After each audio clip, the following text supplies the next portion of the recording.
Hi, my name is Suhara. Once again, we are witnessing the continued hypocrisy and the arrogance of the United Kingdom, a country that looted our land, enslaved our people, and ruled us with an iron fist for over a century, now dares to lecture us on human rights. The UK government, with its so-called sanctions for human rights violations, is once again trying to dictate terms to Sri Lanka as if it's still their colony. Let us be clear. Sri Lanka did not have a civil war. What we had was a 3-decade-long struggle against the most ruthless terrorist organization the world has ever seen, the LTTE. This is not a war between two equal factions of a country.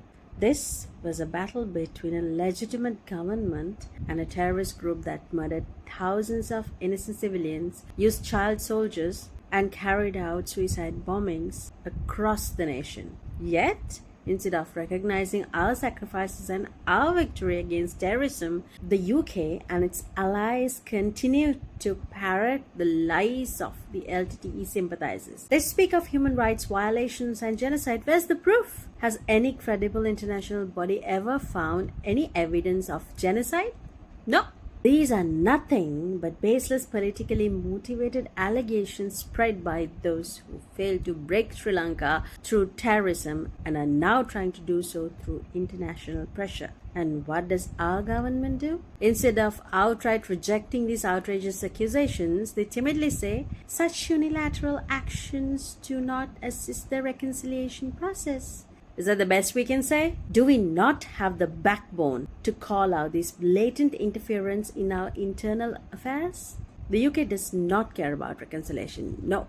If they did, they would have stood with us in eradicating terrorism, not undermining our sovereignty with their biased actions. UK is a country that committed countless atrocities across the world. They plundered India, looting an estimated $45 trillion during their colonial rule, bleeding one of the world's richest civilizations dry. Sri Lanka was no exception.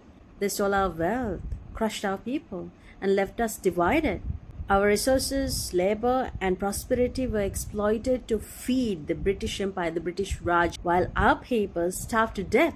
They killed many of our people just because we didn't want to be colonized. Even if the Britain want to return the monetary value of what they stole from Sri Lanka, there would still be a moral debt to be paid, one that they have not even acknowledged.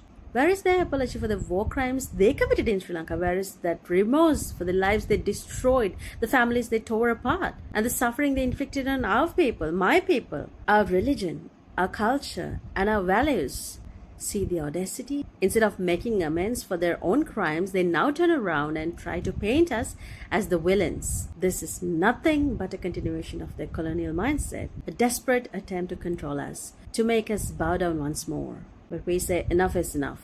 It is time for the UK to mind its own business. Sri Lanka will handle its own matters. We defeated the terrorism without their help. We came out of an economic Armageddon without their help. And we will protect our sovereignty without their interference. We do not need lectures from a former colonial master that still refuses to acknowledge its own war crimes. Sri Lanka is a free and an independent nation.